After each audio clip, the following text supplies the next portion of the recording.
Mahabubabad TRS MP ticket తనదే అంటున్నారు sitting MP Sitaram Naik.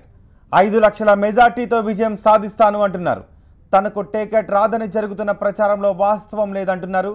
Mahabubabad టికెట్పై పూర్తి క్లారిటీతో ఉన్న ఎంపీ సీతారాం నాయక్తో మా ప్రతినిధి పెద్దీష్ ఫేస్ టు ఫేస్. తొలి విడత పార్లమెంటు ఎన్నికలకు నోటిఫికేషన్ విడుదలైన నేపథ్యంలో ఆశావాహుల్లో ఆరాటం ఉరకలిస్తుంది. ప్రధానంగా వరంగల్ ఉమ్మడి జిల్లాలోని వరంగల్ అటు మహబాద్ ఈ 2 స్థానాల్లో అధికార పార్టీలో ఆశావాహుల సంఖ్య పెరిగిపోయింది. అయితే సిట్టింగ్ ఎంపీలను ప్రచారం నిర్వహించుకుంటారు. ముఖ్యంగా మహబూబాబాద్ హాట్ టాపిక్గా మారింది. అయితే మహబాద్ సీట్ ఎవరికి కేటాయించబోతున్నారో తెలుసుకునే ప్రయత్నం. మనతో పాటు సిట్టింగ్ ఎంపీ ప్రస్తుతం ఈ స్థానం నుంచి ఎంపీగా బాధ్యతలు నిర్వహిస్తున్న సీతారాం నాయక్ గారు. సీతారాం నాయక్ గారు, ఇప్పటికే మహబాద్ ఒక హాట్ టాపిక్గా మారింది. మీకు కాకుండా వేరెవరికి కేటాయిస్తున్నారని చెప్పి ప్రచారం జరుగుతుంది. మీకున్న సంకేతాలు ఎలా?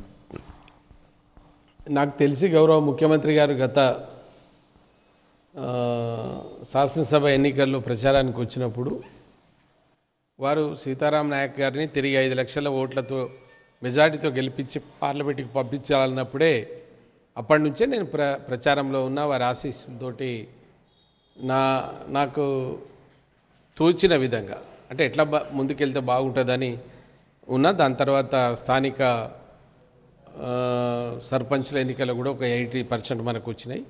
ఇవాళ గౌరవ ముఖ్యమంత్రి గారు చేస్తున్నటువంటి అభివృద్ధి కార్యక్రమాలను చూసి అక్కడ రేగా కాంతారావు గారు, దాంతోపాటు హరిప్రియ గారు కాంగ్రెస్లో గెలిచినా వాళ్ళు ముఖ్యమంత్రి గారు గిరిజనులకు అందిస్తున్నటువంటి అభివృద్ధిని ఆకాంక్షించి తప్పకుండా అని వాళ్ళు కూడా వచ్చారు. నాకు ఎటువంటి సందేహాలు లేవు, ఎవరి మీద అనుమానం కూడా లేదు. వేరొక వ్యక్తిని అక్కడ నుంచి బరిలో దింపబోతున్నారు ఒక ప్రచారం జరుగుతుంది. సోషల్ మీడియాలో విపరీతంగా వైరల్ అవుతుంది. ఎందుకు ఇంత వైరల్ అవుతుంది? ముఖ్యమంత్రి గారు ఆ మాట చెప్పిన తర్వాత ఎవరు అట్లా చేయకూడదు. మరి అందులో ఇక్కడ ఉండేటువంటి ఇప్పుడు అందరు ఎమ్మెల్యేలు ఎవరైతే గెలిచినరో స్వయంగా సీనియర్ నాయకులు రెడ్డి నాయక్, శంకర్ నాయక్, పెద్ది సుదర్శన్ రెడ్డి లాంటి వాళ్ళు కూడా సీతారాం నాయక్కి టికెట్ ఇస్తే మేము ముఖ్యమంత్రి గారు ఏదైతే మాట ఇచ్చారో 5 లక్షలు మాకు ఒక టార్గెట్ పెట్టారో దానికి మేము ఫుల్ఫిల్ చేస్తామని వాళ్ళు ఇవాళ రోజు కూడా అదే మాట్లాడుతూ ఉన్నారు.